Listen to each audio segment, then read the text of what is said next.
The First Amendment to the United States Constitution states that Congress shall make no law respecting an establishment of religion or prohibiting the free exercise thereof. Today, many view separation of church and state as the act of removing "under God" from the Pledge of Allegiance, removing "in God we trust" from our money, or removing the Ten Commandments monument out of a courthouse in Montgomery, Alabama. However, does the separation of church and state mean taking religion out of our public institutions, or does it mean that government can't interfere with the church? As I understand separation of church and state, it is created to keep the state out of the church, not the church out of the state. Too many people have interpreted separation of church and state to mean that the church has no voice in our political situation, and that is simply false. The separation of church and state is a one-way street. It keeps the government out of the church, but the church has every right and responsibility to be involved in public policy, to make moral decision-making.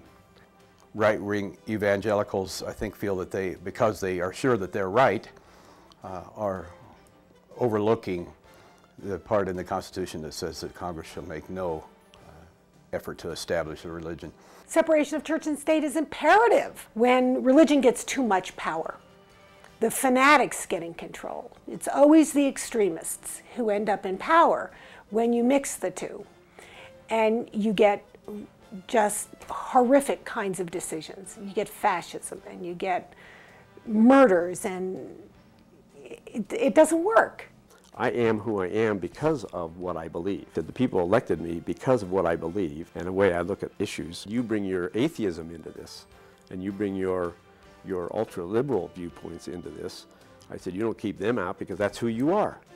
And I said, so what you're saying to me is that I can't bring my views in, but you can bring your views in. I said, that doesn't foster good discussion. What interests me is what kind of leader they have been in the past. Do they care about the hungry? Do they care about the homeless? Do they care about the hopeless? Are they ready to care about all Americans, no matter what our faith? And some of us have no faith, and it doesn't matter. We Jews have been tortured because of our faith, because it's not the mainstream. We're a minority. I unequivocally believe in the separation of church and state. I believe it's more important today than ever before. Jefferson himself said that 173 people can be just as despotic as one, and I believe we need to have a very strong separation of church and state to protect minority rights, particularly as we stand today here at All Souls Unitarian Universalist Church. It's important that the people I serve are respected and that their religious rights and freedoms as individuals come first.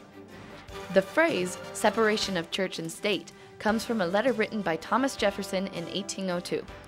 Believing with you that religion is a matter which lies solely between man and his God, that he owes account to none other for his faith or his worship, that the legitimate powers of government reach actions only and not opinions, I contemplate with sovereign reverence that act of the whole American people, which declared that their legislature should make no law respecting an establishment of religion or prohibiting the free exercise thereof, thus building a wall of separation between church and state.